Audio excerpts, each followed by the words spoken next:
اور حضرت علی کو مجبور کر دیا جنگ روکنے پر. حضرت علی کہتے رہے کہ دھوکہ ہے دھوکہ ہے، مگر بنام قرآن تو سمجھے بغیر جب آدمی بصیرت بغیر فیصلے کرتا ہے تو اس طرح کے نقصانات ہوتے ہیں. لہذا عبادت جو ہونا چاہیے وہ شعور کے ساتھ ہونا چاہیے. ہم جو کر رہے ہیں مذہب میں ہے یہ چیز، اس کے شعور کے ساتھ ہونا چاہیے اور مذہب کی سمجھ کے ساتھ ہونا چاہیے.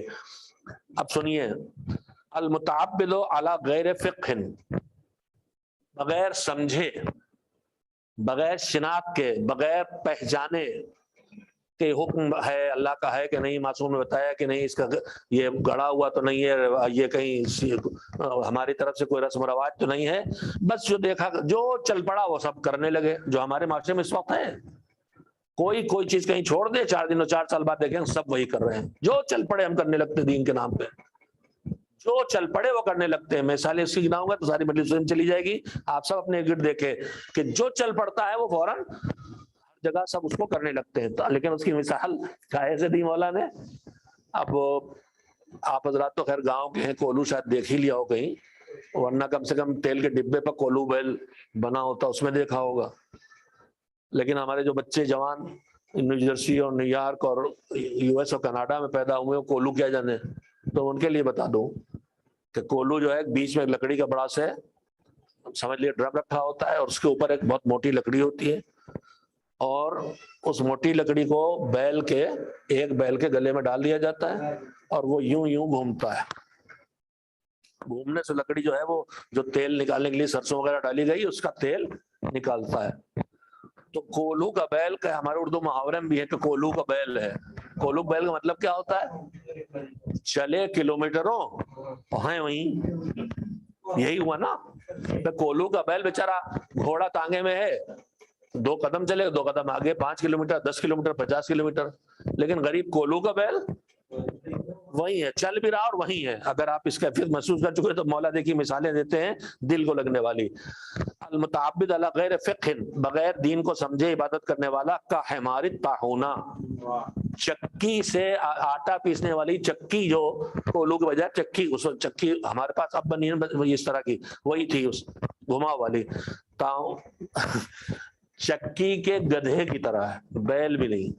کا حمار طاحونہ، بے سمجھے بوجھے جو دیکھا کرنے لگے.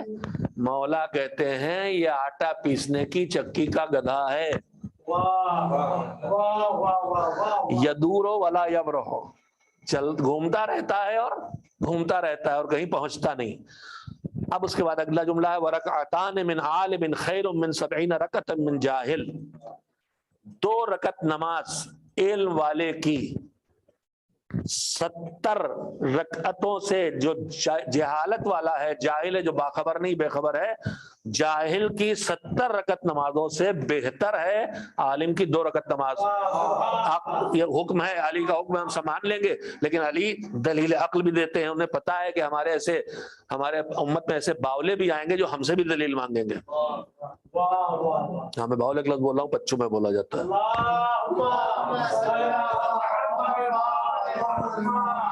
اب یہاں کے 2 ہی بچے ہیں بس سلوات بھیجنے والے ہیں.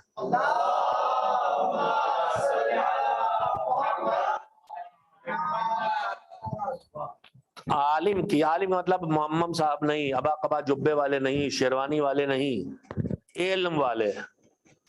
علم والے چاہے پینٹ شرٹ میں ہوں، علم والے وہ عالم ہیں. اور چاہے امامہ سر پہ رکھے ہوں لیکن علم نہیں ہے تو عالم نہیں ہے. 70 رکعت سے بہتر ہے. کیوں؟ وجہ بتائی مولانا نے. لأن العالم تأتیہ الفتنہ فیخرج منہا بعلمہ. جب عبادت کرتا ہے عالم تو فتنہ اس کی طرف بھی رخ کرتا ہے.